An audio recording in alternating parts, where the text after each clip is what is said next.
Hey, welcome to Hidden Mind Insights. Today's topic is about Norman doors. Have you ever walked up to a door, pushed with full confidence, and nearly bounced off it because it turns out you were supposed to pull? It's one of those little moments that can make you feel instantly awkward, like the world just played a tiny prank on you. Yeah, me too. And you know what? It's not your fault. In fact, it happens to almost everyone, no matter how smart or experienced you are. Let's talk about Norman doors, the secret villains of our everyday lives. These are the doors that seem to exist just to trip us up, to make us question our own common sense. These are doors that, thanks to their design, don't make it obvious whether you're meant to push or pull. They look innocent, but they're actually a masterclass in how not to communicate with people. They're named after Don Norman, a cognitive scientist who literally wrote the book on confusing design, The Design of Everyday Things. He's the guy who first pointed out that when a door confuses you, it's not your brain that's broken, it's the design.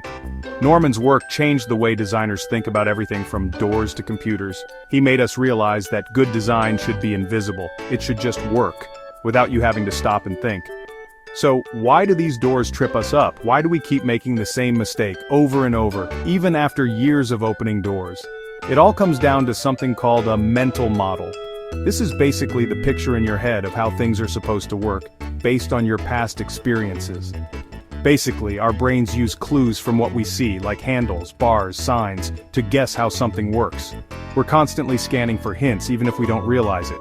If you see a flat metal plate, your brain says, push. It's almost automatic, like muscle memory. If you see a handle, you want to pull. That's how we've been trained by thousands of doors before.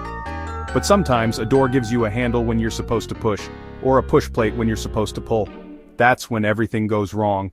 Your mental model gets scrambled, and suddenly, you're the person holding up the line. It's not that we're clueless, it's that the door is sending mixed signals. It's like trying to read a sign in a foreign language. Your brain just doesn't know what to do.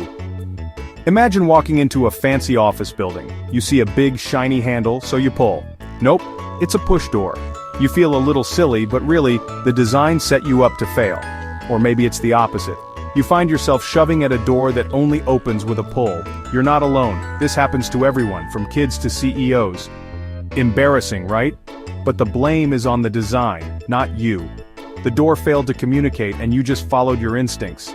Don Norman pointed out that good design makes the right action obvious.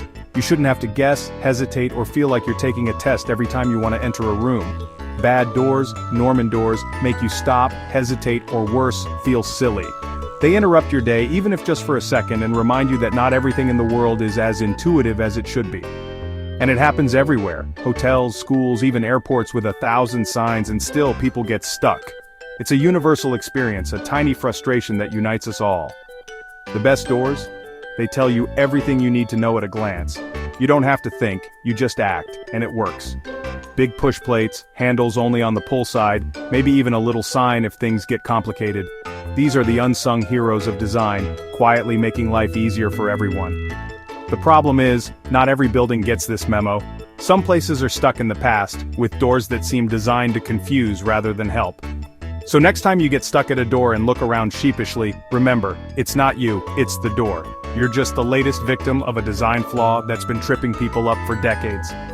And if you spot a particularly bad one, snap a photo, or better yet, share your story in the comments below.